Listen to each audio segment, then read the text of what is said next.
छोड़ें। एक कोई ब्रह्मचारी मुझसे पूछ रहे थे कि महाराज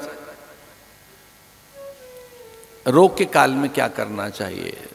तो मैंने कहा रोग के काल में भी अगर शैया पर आप लेटे हैं और आप उठ ही नहीं सकते, एक दुरावस्था है, शरीर भी शिथिल है, तब भी 24 बार गायत्री तो आप फिर भी बोले।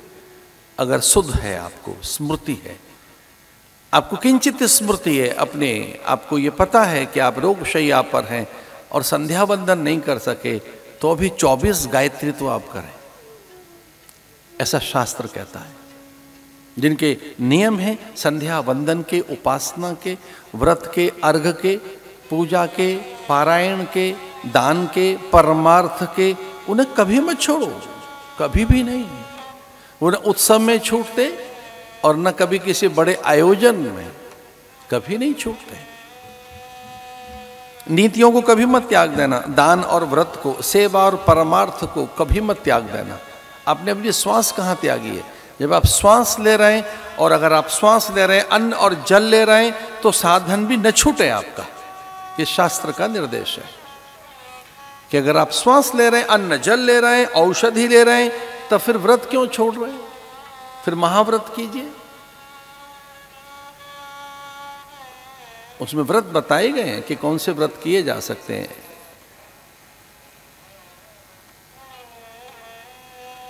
अग्निहोत्र करने वाली, निरंतर यज्ञ जप तप में रहने वाली, व्रत संपन्ना सुनीति से ध्यान हट गया राजा का। और जब हमारा ध्यान नीति से हट जाता है, नियमों से हट जाता है, तब दुर्बलता आती है। सामर्थ्यवान तो वही है जो नियमों का निर्वहन करता रहता है और नियम कभी न छूटे। शौच संतोष तपस स्वाध्याय ईश्वर प्राणिधान, ये नियम है, इसको नियम कहते हैं। शौच संतोष तपस स्वाध्याय ईश्वर प्राणिधान, महर्षि पतंजलि ने इनको नियम कहा है। आपसे यम कभी न छूटे। और जो कभी यम और नियम को नहीं छोड़ते, ध्यान रखना, यमलोक में उनकी चर्चा भी नहीं होगी।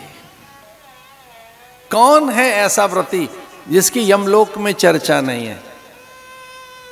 कौन है ऐसा व्रती, महाव्रती, वो जो यम और नियम को कभी नहीं त्यागते?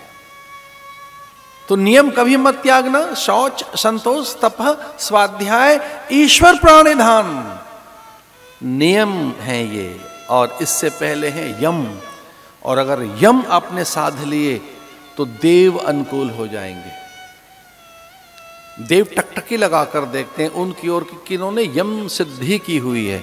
यम को किसने साध रखा है? यम स्वयं, वरुण, कुबेर, इंद्र, सचि, और देव बालाएं, सुर बालाएं, अप्सराएं, देवांगनाएं, ब्रह्मलोक से, सुरलोक से, देवलोक से, पितृलोक से प्रणाम कर रहे होते हैं उसे जिसके पास यम सिद्धि होती है। और यम 5 प्रकार के हैं: सत्य, अस्तेय, ब्रह्मचर्य, अपरिग्रह, अहिंसा।